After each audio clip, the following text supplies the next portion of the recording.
ஆமென். மறுபடியாக pastor Anton ராசநாயம் அவர்களை வரவேற்போமாக. இணைப்பில் இருக்கிற பாஸ்டரை அழைப்புக்கு கொண்டு வருவோம்.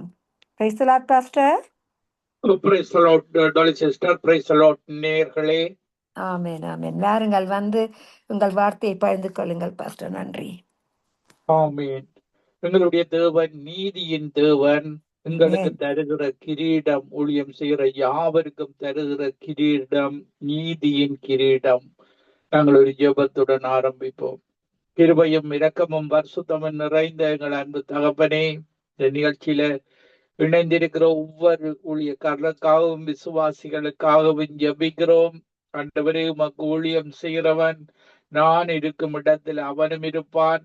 ஆவியானவரே, எங்களுக்கு அந்த நீதியின் கிரீடத்தை தருகிற தேவனாக இருக்கிறீர். ஆண்டவரே, இன்னும் பல ஊழியர்கள் இந்த கடைசி காலத்தில் எழும்பி அந்த நீதியின் கிரீடத்தை பெற்றுக்கொள்ள நீர் உதவி செய்யும்படியாக ஜெபிக்கிறேன்.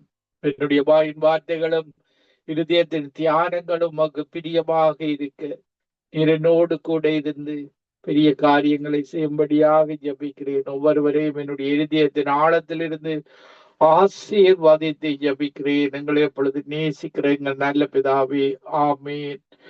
நாங்கள் ஒரு தேவனுடைய ஊழியர்களாக ஒரு ஊட்ட பந்தயத்தை, ரிலே ரேஸை நாங்கள் ஓடிக்கொண்டிருக்கிறோம். பாருங்கள், இந்த ரிலே ஓடும் பொழுது ஆரம்பத்துல பட்டன்களை மாற்றி கொண்டு போவார்கள். பாருங்கள், ஆரம்ப காலத்துல இயேசு சீடர்களுக்கு கற்றுக் கொடுத்தார் எப்படி ஓட வேண்டும் என்று சொல்லி. அதன்படி சீடர்கள் அந்த ஓட்டத்தை ஓடினார்கள். இப்படியாக ஒவ்வொரு ஊழியக்காரரும் ஓடி இப்பொழுது நாங்கள் இந்த கடைசி ரிலேயில ஓடுகிற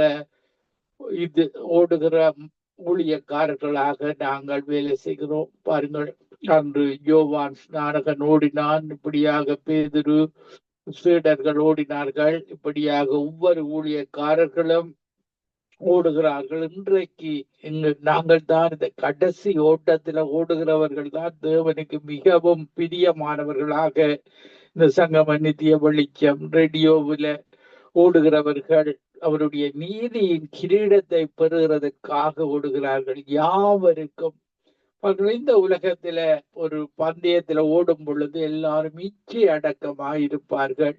தங்களுடைய இந்த உலக அழிந்து போகிற கிரீடத்தை பெறுவதற்காக அவர்கள் தங்களுடைய எக்ஸசைஸ் செய்து தங்களுடைய சரீரத்தை பலப்படுத்தி அந்த பந்தயத்தில ஈடுபடுவார்கள். அதே போலதான் நாங்களும் தேவனுக்காக ஓடுகிறவர்கள். நாங்களும் உபவாசம் இருந்து தேவனுக்கு பிரியமாக தேவனுடைய சித்தத்தின்படி ஓடி முடிக்க வேண்டும் என்று தேவன் விரும்புகிறார். 1 கொரிந்தியர் 9 25 வசனம் சொல்லுகிறது. 1 கொரிந்தியர் 9:25, பந்தயத்திற்கு போராடுகிற யாவரும் எல்லாவற்றிலும் இச்சை அடக்கமாயிருப்பார்கள். அவர்கள் அழிவுள்ள கிரீடத்தை பெறும்படி அப்படி செய்கிறார்கள். நாமோ அழிவில்லாத கிரீடத்தை பெறும்படி அப்படி செய்கிறோம். உங்களுக்கு தேவன் தருகிற கிரீடம் ஜீவ கிரீடம், அவரோடு நித்தியமாக வாழுகிற வாழ்வு. அந்த நித்திய கிரீடத்தை இந்த கடைசி காலத்துல உத்தமமாக உண்மையோடு தேவனுடைய சித்தத்தின்படி ஓடுகிற யாவருக்கும் கொடுக்கிற தேவனாக இருக்கிறார். பாருங்கள், இந்த உலகத்தில முதல் 3 பிரைஸை தான் கொடுப்பார்கள். பாருங்கள், இந்த லோட்டரி டிக்கெட்ஸ்லயும் இப்படித்தான். முதல்வருக்கு மட்டும்தான் பெரிய பிரைஸ் கொடுப்பார்கள். மற்றவர்கள் எல்லாருக்கும், மற்ற அத்தனை லட்சம் மக்களும் பணத்தை போட்டு அந்த ஒருவருக்கு மட்டும் அந்த பணம் கிடைக்கிறது. ஆனால் எங்களுடைய தேவன் எங்கள் எல்லாருக்கும், தேவனுடைய வழியில ஓடுகிற எல்லாருக்கும் அந்த பந்தய ஜீவ கிரீடத்தை தருகிறவராக இருக்கிறார். நாங்கள் 1 கொரிந்தியர் 9:24 வசனம் சொல்லுகிறது. இந்த உலகத்துல பாருங்கள், பந்தய சாலையில் ஓடுகிறவர்கள் எல்லாரும் ஓடுவார்கள், ஆகிலும் ஒருவனே பந்தயத்தை பெறுவான் என்று அறியீர்களா? நீங்கள் பெற்றுக்கொள்ளத்தக்கதாக ஓடுங்கள். நாங்கள் அழிவில்லாத கிரீடத்தை பெறுகிறவர்கள் அதை நிச்சயமாக முதலாவது அவர் எங்களுடைய பரிசுத்த ஆவியை தந்து எங்களை முத்திரை போட்டு அந்த பந்தயத்தில எங்களை தெரிவு செய்திருக்கிறார். அடுத்த வசனத்திலே பார்க்கும் பொழுது 1 கொரிந்தியர் 9 வசனத்திலையும், ஆதலால் நான் நிச்சயம் இல்லாதவனாக ஓடேன், ஆகாயத்தை அடிக்கிறவனாக சிலம்பம் பண்ணேன், எனக்கு தேவன் தருவார் என்ற நம்பிக்கையோடு இந்த கடைசி கால ஓட்டத்தை ஓடும்படியாக தேவன் எங்களுக்கு கற்று தருகிறார்.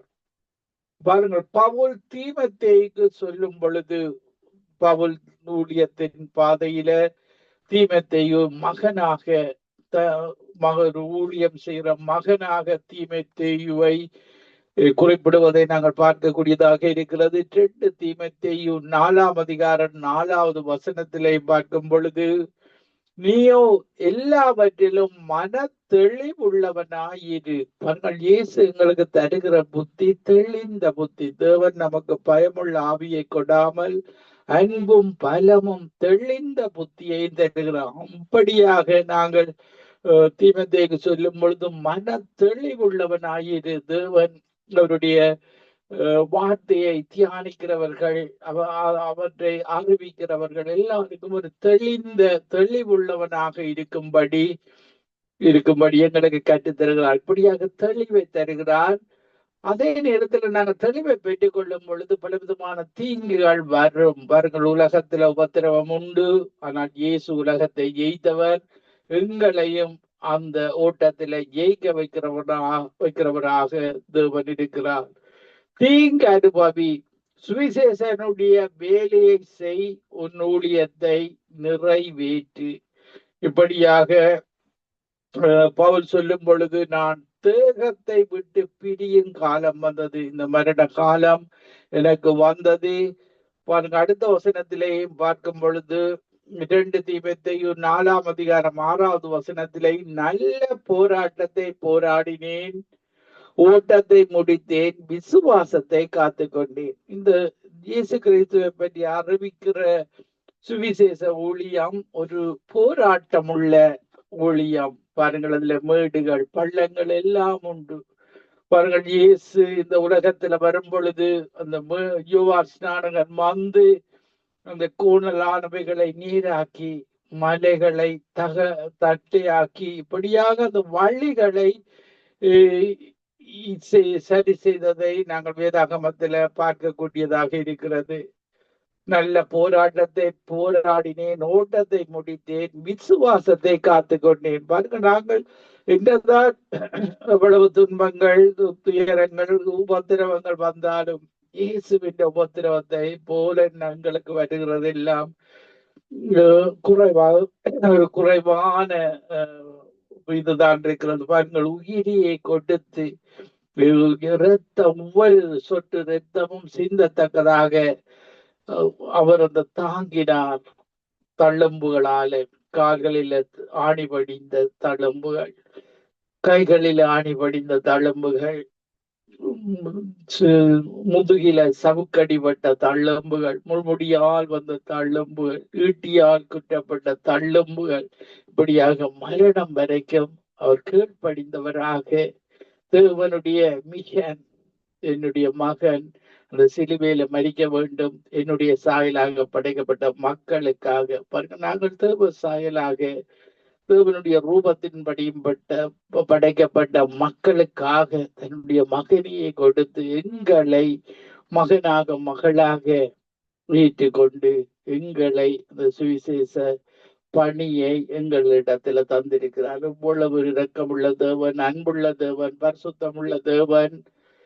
நாங்கள் பார்க்கும் பொழுது 2 தீமோத்தேயு 4 வசனத்திலேயும், இது முதல் நீதியின் கிரீடம் எனக்காக வைக்கப்பட்டிருக்கிறது, நீதியுள்ள நியாயாதிபதியாகிய கர்த்தர் அந்நாளிலே அதை எனக்கு தந்தருளுவார். எனக்கு மாத்திரமல்ல, அவர் பிரசன்னமாகுதலை விரும்பும் யாவருக்கும் அதை தந்தருளுவார். இந்த நித்திய வெளிச்சம் சங்கமம் ரேடியோவில் உண்மையோடும் உத்தமத்தோடும் ஊழியம் செய்கிற ஒவ்வொருவருக்கும் அவர் அந்த நீதியின் கிரீடத்தை தருகிறவராக இருக்கிறார். இப்படியாக எந்தெந்த தேசங்களில உண்மையோடும் உத்தமத்தோடும் அவருடைய சித்தத்தின்படி செய்கிற ஒவ்வொருவருக்கும் எல்லாருக்கும் அந்த நீதியின் கிரீடத்தை அவர் தருகிற தேவனாக இருக்கிறார். எங்களை அழைத்தவர் ஏதோ ஒரு இந்த கடைசி காலத்தில தேவனுக்கு ஒரு ஊழியத்தை செய்யும்படியாக எங்கள் ஒவ்வொருவரையும் அழைத்திருக்கிறார். இந்த 5 விதமான ஊழியங்களை அழைத்திருக்கிறார். பாருங்கள், இப்படியாக நாங்கள் பார்க்கும் பொழுது பிலிப்பியர் 3ஆம் அதிகாரம் 12வது வசனம் சொல்லுகிறது, எதற்காக பிடிக்கப்பட்டேனோ இயேசு எங்களை பிடித்திருக்கிறார். கிறிஸ்து இயேசுவினால் நான் எதற்காக பிடிக்கப்பட்டேனோ அதை நான் பிடித்துக் கொள்ளும்படி ஆசையாய் தொடர்கிறேன். இயேசு எங்களை பிடித்திருக்கிறார். அவருடைய பலத்தை தந்து, அன்பை தந்து, அவர் பரிசுத்த ஆவியின் அபிஷேகத்தை தந்து, அவர்தான் எங்களுக்கு முன்பாக அவர் போகும்படியாக, அவருக்கு பின்னாக நாங்கள் போகும்படியாக எங்களை பிடித்திருக்கிறார். அந்த ஓட்டத்தை ஓடும்படியாக நாங்கள் பார்க்கும் பொழுது அடுத்த வசனத்திலேயும் பிலிப்பியர் 3ஆம் அதிகாரம் 13வது வசனத்திலேயும், சகோதரரே, அதை பிடித்து கொண்டேன் என்று நான் எண்ணுகிறதில்லை, ஒன்று செய்கிறேன், பின்னானவைகளை மறந்து முன்னானவைகளை நாடி கிறிஸ்து இயேசுவுக்குள் தேவன் அழைத்த பரம அழைப்பின் பந்தய பொருளுக்கான இலக்கை நோக்கி தொடர்கிறேன். பாருங்கள், அவர்களுக்கு தருகிற அந்த பந்தய பொருளுக்காக, அந்த நீதியின் கிரீடத்திற்காக, அவரோடு வாழுகிற வாழ்விற்காக, இந்த உலகத்துல நாங்கள் சேர்க்கிற எந்த பொக்கிஷங்களும் பரலோகத்துக்கு கொண்டு போக முடியாது. இந்த உலக பொக்கிஷங்கள், நாங்கள் செய்கிற நன்மை தீமைகள், தேவனுக்கு பிரியமான காரியங்கள் தான் எங்களை அந்த பரலோகத்துல அந்த ஒன்றான மெய்த்தவனோடு வாழ வைக்கிற நீதியின் கிரீடத்தை தந்து அவரோட நித்தியமாக வாழுகிற வாழ்வை தருகிறதாக இருக்கிறது. ஆதலால நீங்கள் இயேசுவை உங்களுக்கு முன்பாக செல்ல விட்டு, எங்களுடைய சிந்தையெல்லாம், பழைய மனுஷன் இறந்து போய்விட்டான். பாருங்கள், நாங்கள் ரட்சிக்கப்படுவதற்கு முன்பாக இருந்த அந்த மனுஷன், பாவ மனுஷன், இருளான மனுஷன், பிசாசின் பிள்ளைகளாக இருந்தோம். நாங்கள் எப்பொழுது பிடிக்கப்பட்டோமோ பரிசுத்த ஆவியின் அபிஷேகத்தினால எங்களை பிடித்தார். பாருங்கள், பிடியாக அபிஷேகத்தை தந்தார், நுகங்களை முறித்தார். அவரை நாங்கள் போக்கஸ் பண்ண வேண்டும். இயேசு கிறிஸ்துவை நாங்கள் போக்கஸ் பண்ணிக்கொண்டு அவருக்கு பின்னாக அவர் அழைத்த அழைப்பை நாங்கள் உண்மையும் உத்தமத்தோடும் செய்து முடிக்க வேண்டும் என்று தேவன் விரும்புகிறார். பிலிப்பியர் 3ஆம் அதிகாரம் 15வது வசனத்திலே, ஆகையால் நம்மில் தேறினவர்கள் யாவரும் இந்த சிந்தையாய் இருக்க கடவோம், எந்த காரியத்திலாவது நீங்கள் வேறே சிந்தையாய் இருந்தால் அதையும் தேவன் உங்களுக்கு வெளிப்படுத்துவார். ஆகிலும் நாம் எதுவரையில் தேறி இருக்கிறோமோ அது முதல் ஒரே ஒழுங்காய் நடந்து கொண்டு ஒரே சிந்தையாய் இருப்போம். எங்களை அழைத்தவர், இந்த நித்திய வழியன் சங்கமம் ரேடியோவில் எங்களை அழைத்தவர் இந்த கடைசி கால ஊழியத்தின் தரிசனத்திற்காக, அவருடைய வருகைக்காக மக்கள் எல்லோரும் மனம் திரும்ப வேண்டும். இயேசுதான் ஒரே ஒரு ரட்சகர். இந்த உலகத்தில் ரட்சிக்கப்படுவதற்கு கொடுக்கப்பட்ட ஒரே நாமம் ஆண்டவராகிய இயேசு கிறிஸ்துவுடைய நாமம் என்பதை இந்த உலகத்தில் உள்ள 5 கண்ட மக்களும் அறிந்து கொள்ள வேண்டும். அப்போஸ்தலர் 4ஆம் அதிகாரம் 12வது வசனம் சொல்லுகிறது. இப்படியாக அதை நோக்கிய இயேசுதான் எங்களுடைய போக்கஸாக இருக்க வேண்டும். நீங்கள் மனிதர்களை போக்கஸ் பண்ணக்கூடாது, இயேசுடைய வாழ்வை பார்க்க வேண்டும். பாருங்கள், அவர் நன்மை செய்கிறவராக சுற்றி திரிந்தார். ஒரு தீமை கூட எந்த மனிதனுக்கு செய்யவில்லை. அவரை தொடர்ந்து வருகிறவர்கள் எல்லாருக்கும் நன்மையை மட்டும்தான் அவர் செய்தார். இயேசு சொல்லுகிறார், என்னிடத்தில் வருகிறவரை நான் புறம்பே தள்ளுவதில்லை. யாரும் நீங்கள் இயேசுவிடத்துல வரலாம், அவர் ஒரு பொழுதும் ஒருவரையும் புறம்பே இரட்சகராக இருக்கிறார். பாருங்கள், மீண்டுமாக வரும்பொழுது அவர் நியாயாதிபதியாக வரப்போகிறார். அந்த நேரத்துல ஜட்ஜ்மெண்ட் கொடுக்கிறவராக இயேசு வருகிறார். இயேசுவுக்கு பிரியமான காரியங்களை செய்து அவருடைய கட்டளைகள் கற்பனைகளின்படி உங்களுடைய பழைய மனிதன், இறந்து போன மனிதனாக இயேசு சிலுவையில மரித்தது போல எங்களுடைய பாவங்கள் மரித்து நாங்கள் நீதிக்கு பிழைத்திருக்கும்படி இயேசுதாமே எங்களுடைய பாவங்கள் சாபங்கள் எல்லாவற்றையும் அந்த சிலுவையில சுமந்து கொண்டார். பிலிப்பியர் 3:18 ஏனெனில் அநேகர் வேறு விதமாய் நடக்கிறார்கள், அவர்கள் கிறிஸ்துவின் சிலுவைக்கு பகைஞர் என்று உங்களுக்கு அநேக தினம் சொன்னேன், இப்பொழுதும் கண்ணீரோடு சொல்லுகிறேன். அவர்கள் இன்றைக்கு இயேசு எங்களுக்கு கற்றுத் தருகிறார். மத்தேயு 6:33 பரலோக ராஜ்யத்தை நீதியை தேடுங்கள், உங்களுக்கு தேவையானது எல்லாவற்றையும் நான் தருவேன். அவர் சொன்ன வசனம் உண்மை உள்ளது. இன்றைக்கு பாருங்கள், சில ஊழியக்காரர்கள் பல மதங்களில் வாழுகிறவர்கள் எல்லாரும் ஓடி ஓடி தங்களுடைய உணவுக்காக ஓடுகிறார்கள், உணவு வயிறுக்காக. இன்னைக்கு மதங்களில நீங்க பல மதங்களை கேட்டு பார்த்தீர்களாக இருந்தால் இந்த வயிறு நிரம்ப வேண்டும் என்றுதான் அந்த மதங்களிலே அவர்கள் கற்றுக் கொடுக்கிறார்கள். பிலிப்பியர் 3:19 சொல்லப்படுகிறது. பிலிப்பியர் 3:19 பார்க்கும் பொழுது இப்படியாக பேசுகிற மதங்களாக இருக்கலாம், மனிதர்களாக இருக்கலாம், அவர்களுடைய முடிவு அழிவு, அவர்களுடைய தேவன் வயிறு, அவர்களுடைய மகிமை, அவர்களுடைய இலட்சியே. அவர்கள் பூமிக்கு அடுத்தவைகளை சிந்திக்கிறார்கள். அவர்கள் பூமிக்கு அடுத்தவைகளை, வீடு, பொருள், பணங்களைத்தான் சிந்திக்கிறார்கள். பாருங்கள், இந்த யுத்தங்களில் பார்த்தீர்களாக இருந்தால் இந்த நெருப்புகால் அழியும் பொழுதெல்லாம் பார்த்தால் எத்தனையோ இந்த லாஸ் ஏஞ்சல்ஸ் பகுதிகளிலே எத்தனையோ சினிமா நடிகர்களுடைய வீடுகள் பொருள் இல்லாமல் போய்விட்டது. பாருங்கள், ஒரு அழிவு, ஒரு சிறிய நிலநடுக்கம், சிறிய ஒரு நெருப்பு, அந்த பெரிய காட்டு தீயாக வந்து அவர்கள் உலகத்துல சேர்த்த அத்தனை சொத்துக்களையும் ஒரு நாளில ஒரு நொடியில இழக்கக்கூடியதாக இருக்கிறது. பாருங்கள், தேவனுடைய வார்த்தை உண்மை உள்ளது. அவரை நாங்கள் அந்த ஒன்றான மெய்த்தேவரை நாங்கள் ஃபாலோ பண்ணும் பொழுது அவர் எங்களுடைய தேவைகளை எல்லாம் ஏற்ற நேரத்துல ஏற்ற காலத்துல அவர் தருகிறவராக இருக்கிறார். மத்தேயு 6:33 சொல்லுகிறது, முதலாவது தேவனுடைய ராஜ்யத்தையும் அவருடைய நீதியையும் தேடுங்கள், அப்பொழுது இவைகள் எல்லாம் உங்களுக்கு கூட கொடுக்கப்படும். பாருங்கள், மனிதர்கள் இந்த வசனத்தை பார்த்தால் அவர்கள் பணத்தை தேடுவார்கள். தாங்கள் முதலாவது தேடுவது பணம், பொருள், வீடு, இப்படியாக தேடி பெருமையில வாழுவார்கள். பாருங்கள், எங்களுடைய தேவன் எங்களுக்கு என்ன தேவை என்பதை அறிந்தவராக அவர் எல்லாவற்றையும் சந்திக்கிறவராக இருக்கிறார்.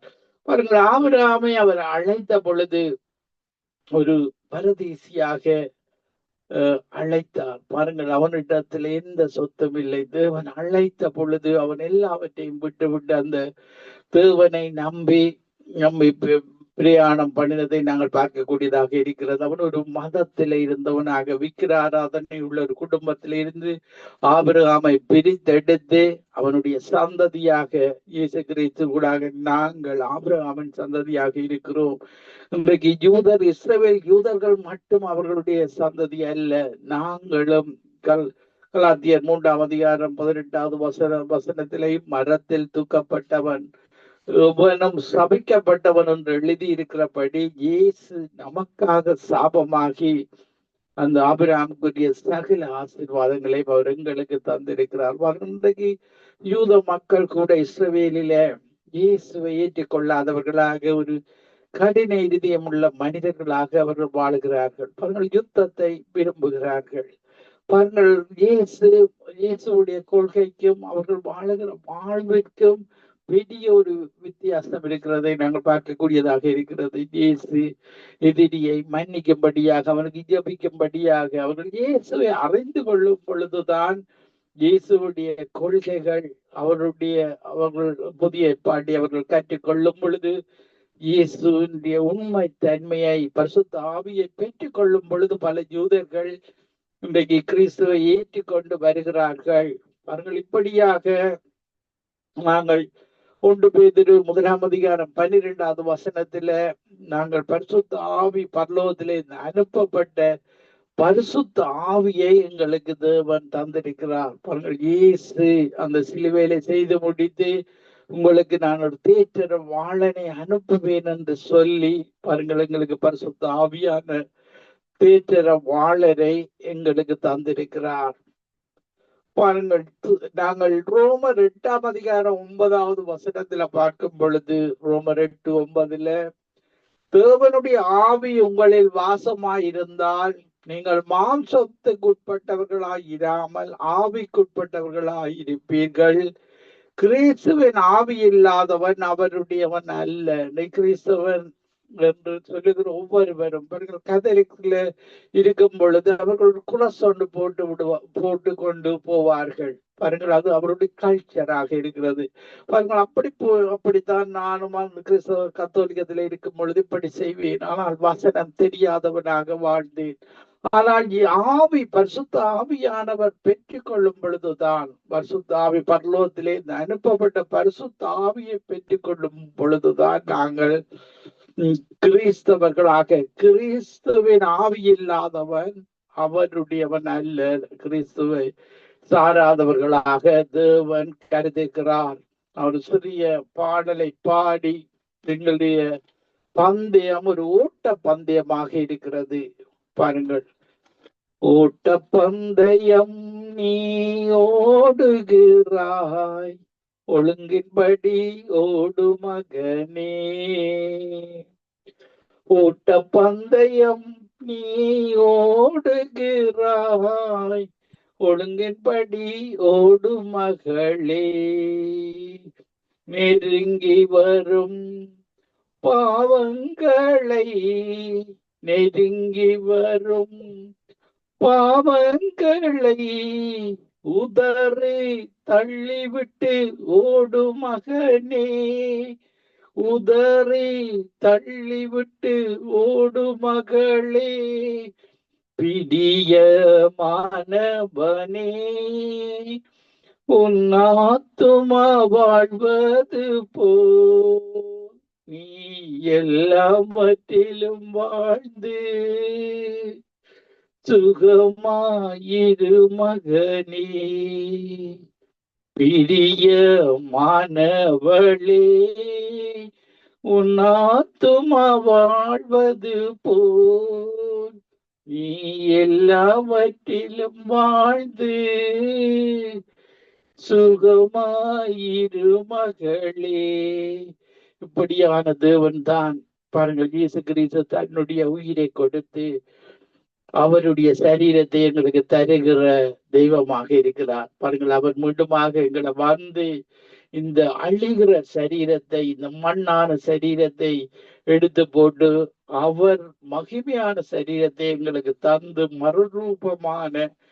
மறுரூப மலைக்கு அழைத்து சென்றது போல எங்களையும் மறுரூபமான ஒரு வாழ்வை இந்த பரலோகத்தில எங்களுக்கு தருகிற தெய்வமாக இருக்கிறார். பிலிப்பியர் 3:21 வசனத்துல பார்க்கும் பொழுது, அவர் எல்லாவற்றையும் தமக்கு கீழ்ப்படுத்தி கொள்ளத்தக்க தம்முடைய வல்லமையான செயலின்படியே நம்முடைய அற்பமான சரீரத்தை தம்முடைய மகிமையான சரீரத்துக்கு ஒப்பாக மறுரூபப்படுத்துவார்.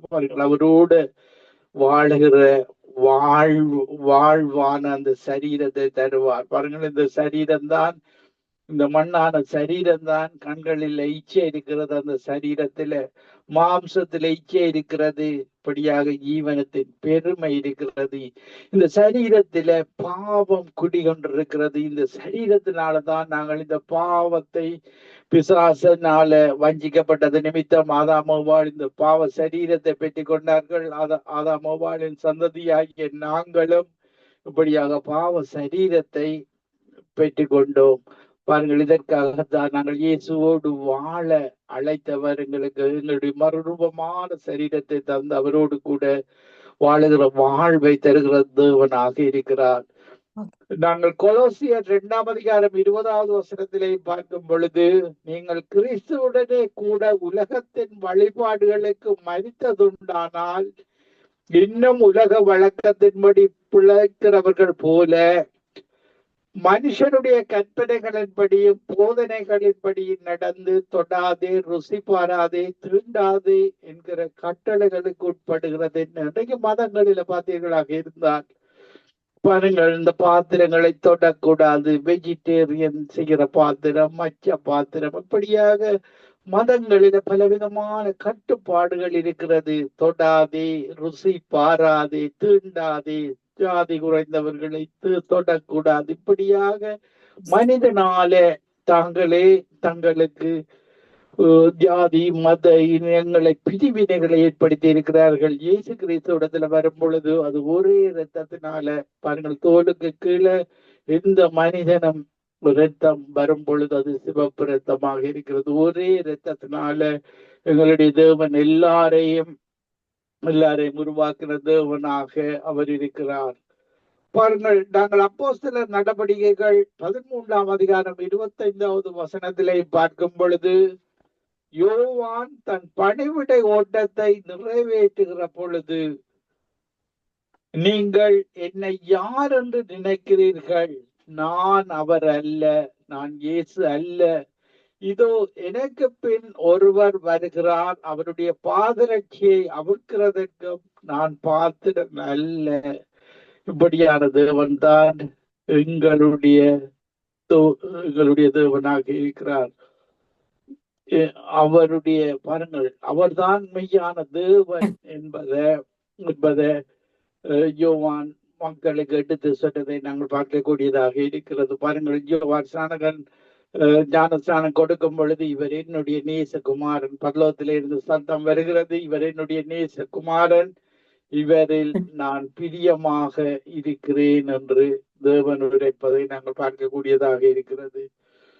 நான் ஒரு பாடலை பாடி உங்கள் ஒவ்வொருவருக்காகவும் அந்த பரலோகத்திலே இருந்து அனுப்பப்பட்ட அந்த பரிசுத்த ஆவியானவரை பெற்றுக் கொள்ளும்படியாக நான் உங்களுக்காக ஜெபிக்கிறேன்.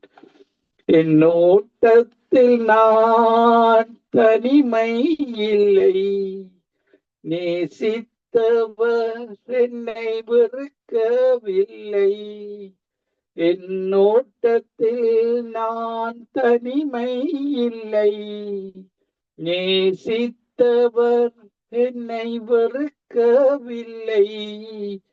தகப்பன் வீட்டில் கொண்டு சேர்த்திடுவார், தகப்பன் வீட்டில் கொண்டு சேர்த்திடுவார். நம்புவேன் இறுதி வரை, நம்புவேன் இறுதி வரை. யாக்கோபின் தேவன் என் தேவன், எனக்கென்றும் துணையவரே. என்னாலும் நடத்துவாரே. யாக்கோபின் தேவன் என் தேவன், எனக்கென்றும் துணையவரே. என்னாலும் நடத்துவாரே. இப்படியான தேவன் யாக்கோபை ஆசீர்வதித்த தேவன். பாருங்கள், யாக்கோபு போராடி ஜெபித்த பொழுது, யாக்கோபு உம்முடைய பேர் என்னன்னு கேட்கிறான் பொழுது, ஆசீர்வாதம், உங்களுடைய தேவன் எங்களை ஆசீர்வதிக்கிற தேவன். அபிஷேகத்தினால நுகங்களை முறையை செய்து எங்கள் ஒவ்வொருவரையும் இந்த இணைப்பில் இணைந்திருக்கிற ஒவ்வொருவரையும் மறு ஒலிப்பை கேட்க போகிற ஒவ்வொருவரையும் ஆசீர்வதிக்கிற தேவன் தான் எங்களுடைய யாக்கோபின் தேவன். நான் உங்களுக்காக ஜெபிக்கிறேன். கிருபையும் இரக்கமும் பரிசுத்தமும் நிறைந்த எங்கள் அன்பு தகப்பனே, உடைய ஒரே புராண குமாரன் ஆகிய இயேசு கிறிஸ்துவை இந்த உலகத்துக்கு அனுப்பி எங்கள் மேலே அன்பு கூர்ந்தீரே. நாங்கள் மரிக்க வேண்டிய இடத்துல நீர் எனக்காக எங்கள் ஒவ்வொருவருக்காகவும் மறித்து எங்களை உம்முடைய ஓட்டத்துல ஓட வைக்கிறீரே. இந்த கடைசி காலத்துல ஆண்டவரே, நாங்கள் இந்த கடைசி கால ரிலையில உமக்கு பிரியமாக ஓட, உம்முடைய சித்தத்தின்படி ஓட, உமது பலத்தை, உடைய கடைசி கால அபிஷேகத்தை பெற்று இன்னும் அன்றைக்கு எலிஷா ஓடினது போல, எலியா ஓடினது போல நாங்களும் ஓட நிற்கிற செய்யப்படியாக ஜெபிக்கிறேன். கடைசி நாட்களில் நான் மாம்சமான யாவர் மேலும் என் ஆவியை ஊற்றுவேன் என்று சொல்லிலே அந்த பின்மாரியை ஊற்றும்படியாக ஜெபிக்கிறேன். அப்பத்தை கேட்டால் கல்லை கொடுப்பேனா, மீனை கேட்டால் பாம்பை கொடுப்பேனா? பொல்லாதவர்களாகிய இந்த உலகத்து அப்பாக்கள் நல்ல ஈவுகளை தங்கள் பிள்ளைகளுக்கு கொடுக்கும் பொழுது நீர் பரமபிதா இந்த நேரத்தில் அவர் சுத்தாவினால் அபிஷேகத்தினால நிரப்புவீராக. ஒருவரும் விடுபட்டு விடக்கூடாது. எந்தெந்த தேசங்களில் இருந்து கேட்கிறார்கள் அவர்கள் ஒவ்வொருவருக்கும் விடுதலையை கொடுப்பீராக. கர்த்தரே, நீர் ஆவியானவர், ஆவியானவர் எங்குண்டு அங்கு விடுதலை உண்டு.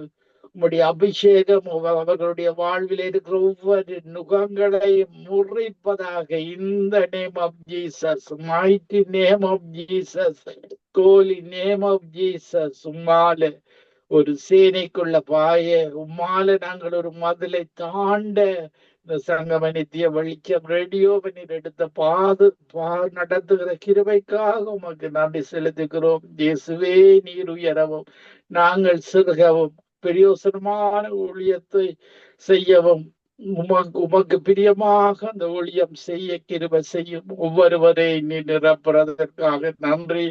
ஒவ்வொருவரோடு இடைப்படுகிறதற்காக நன்றி. பரலோகத்திலே அனுப்பப்பட்ட பரிசுத்த ஆவியானவரை எங்களுக்கு தந்தது போல சுத்த இருதயத்தோடு தேடுகிற எல்லாருக்கும் இருந்த அபிஷேகத்தை கொடுத்து அவர்கள் ஒவ்வொருவரையும் இந்த இறுதி கால ஊழியத்தில விசேடமாக வாலிபர்களை ஒவ்வொருவரையும் மாம்சமான யாவர் மேலும் உம்முடைய அபிஷேகத்தை ஊற்றி குமாரரும் குமாரத்திகளும் தேக்கு தரிசனம் சொல்ல, வாலிபர்கள் தரிசனங்களை காண, மூப்பர்கள் சொற்பனங்களை காண, ஊழியக்காரர் மேலும் ஊழியக்காரிகள் மேலும் இயேசுவின் நாமத்தில் அபிஷேகம் இறங்குவதாக.